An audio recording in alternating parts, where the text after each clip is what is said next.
గురు చరిత్ర గురించి మాట్లాడుకుని అన్నమాచార్య కీర్తన పాడుకుందాం.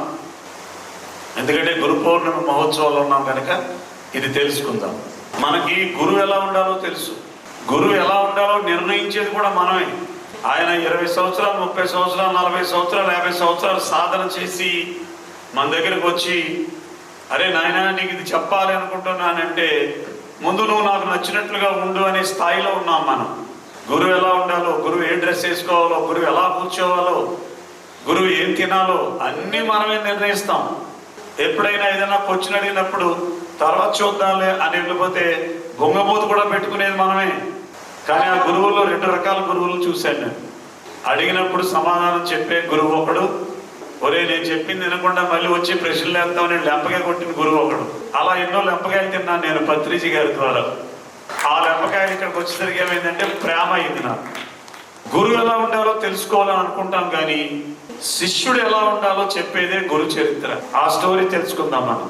ఒక ఆశ్రమంలో కొంతమంది శిష్యుల చేత ఒక గురువు శుశ్రూష సేవ చేసుకుంటూ వారికి వేదాధ్యయనం, అన్ని విద్యలు, ఆధ్యాత్మిక విద్యలన్నీ కూడా నేర్పుతున్నాడు.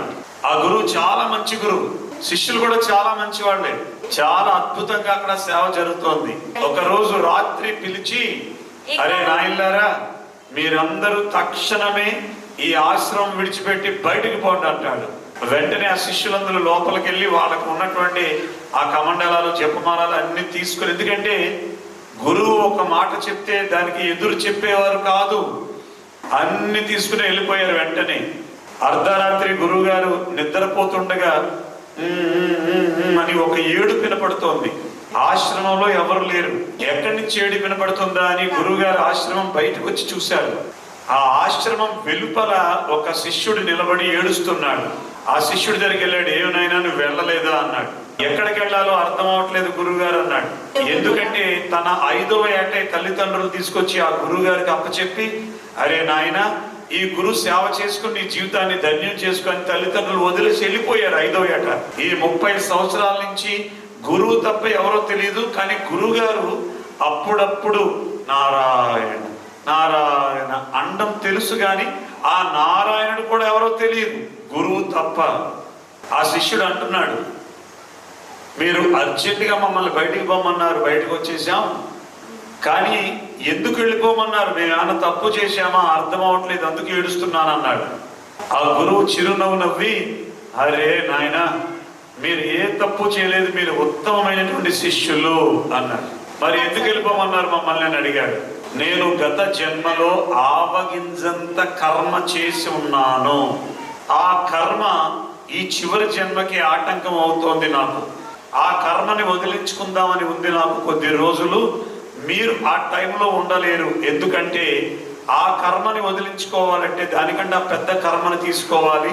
నేను త్వరలో కుష్టి వ్యాధిని తీసుకోబోతున్నాను, మీరు ఆ టైంలో సేవ చెయ్యలేరు, అందుకే మిమ్మల్ని వెళ్ళిపోమన్నాను అన్నాడు. గురువు ఆ మాట చెప్పగానే 2 పాదాలు పట్టుకున్నాడు ఈ శిష్యుడు. ఇప్పటిదాకా మేము చేసిన సేవ వేరు, దానివల్ల ఉపయోగం లేదు. ఇప్పుడు మీరు అనారోగ్యంతో ఉంటారు గనక ఈ టైంలోనే మీకు సేవ చాలా అవసరం. నేను ఈ టైంలో మీ దగ్గర నుండి సేవ చేసుకుంటాను, నాకు అనుగ్రహాన్ని ఇవ్వండి అని అడిగాడట. గురువు గారు నవ్వి, వెరీ గుడ్, అయితే సేవ చేద్ది కానీ రా అని ఆశ్రమంలో తీసుకెళ్ళాడు.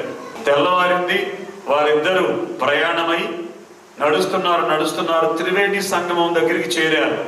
గురువు గారు అంటున్నాడు, నాయన ఇక్కడ నాకు వాతావరణం అనుకూలంగా ఉంది, అడవిలోకి వెళ్ళి ఆ గెడలు అన్ని తీసుకొచ్చి ఒక చిన్న గుడిసె లాంటిది ఏర్పాటు చేసి ఒక చిన్న మంచం లాంటిది ఏర్పాటు చేయనానా అన్నాడు. కొద్ది సమయంలోనే ఆ గుడిసె ఏర్పాటు చేశాడు, మంచం లాంటిది ఏర్పాటు చేసి ఒక తెల్లని వస్త్రం ఉంచి గురువు గారిని వచ్చి అయ్యా శయనించండి అన్నాడు. ఆ గురువు గారు వచ్చి ఆ మంచం లాంటి ఆకృతి మీద అలా ఎప్పుడైతే పడుకున్నాడో ఆ కుష్టి వ్యాధి తన శరీరాన్ని ఆవహించేసింది. ఈ వేళ్ళన్నీ కూడా ఆ మంచం మీద నుంచి కింద పడిపోతున్నాయి, ఈ చెవులు ఊడిపోయినాయి, శరీరం అంతా పుళ్ళు పడిపోయి పురుగులతో కొలకొలలాడుతున్నాడు గురువు. శిష్యుడు వెంటనే బయటికి 4 అడుగులు వేసాడు, చూడలేక కాకుండా బయటికి వెళ్ళాడు. ఒక్కసారి ఆకాశం వైపు చూస్తూ అంటున్నాడు, ఓ నారాయణ నువ్వెవరో నాకు తెలియదు, నువ్వు దేవుడు అని మా గురువు గారు చెప్పగా విన్నాను, నిన్ను ఒక కోరిక కోరుకుంటున్నానయ్యా అని అడిగాడు. ఏం కోరుకున్నాడో తెలుసా? అనారోగ్యంగా ఉన్నటువంటి వాళ్ళు మనసు పెర్ఫెక్ట్గా ఉండదు. నా గురువు నన్ను ఏమన్నా ఇబ్బంది పెట్టినా, నేను నా గురువుకు చేసే సేవలో ఎప్పుడైనా ఆ వాతావరణం చూసి అసహించుకున్నా, ఆ భావం నాకు లేకుండా నాకు శ్రద్ధని సబూర్ని ఇవ్వయ్యా అని చెప్పి అడిగాడు నారాయణుణ్ణి. సేవ చేస్తూనే ఉన్నాడు ప్రతిరోజు. గ్రామంలోకి వెళ్తున్నాడు. ఒకరోజు భిక్షాందేహి అని భోజన పదార్థాన్ని భిక్ష తీసుకొని గురువుగారి దగ్గరికి వచ్చాడు. తీసుకొచ్చినటువంటి ఆ భోజనాన్ని చిన్న చిన్న ముద్దలు చేసి నోట్లో పెట్టాడు. గురువుగారు అలా చప్పలించి తుపుక్కుని ముఖం మీద మూశాడు. ఏమైంది గురూజీ అన్నాడు.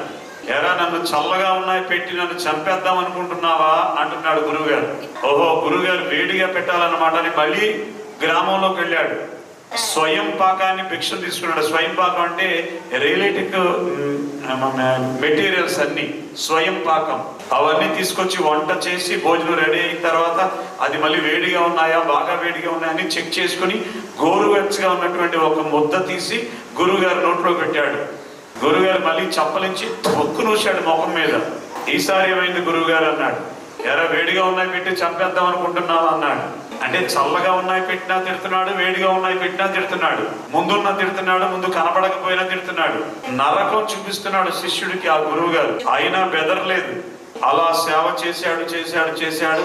ఇంకొక 12 గంటలు సేవ చేసి 12 గంటలు ఆ కర్మ అనుభవిస్తే కుష్టి వ్యాధి అనుభవించేసి ఆ కర్మ నుండి బయటపడిపోతాడు గురువు గారు. భిక్షాందేహి అంటూ గ్రామంలోకి వెళ్ళాడు.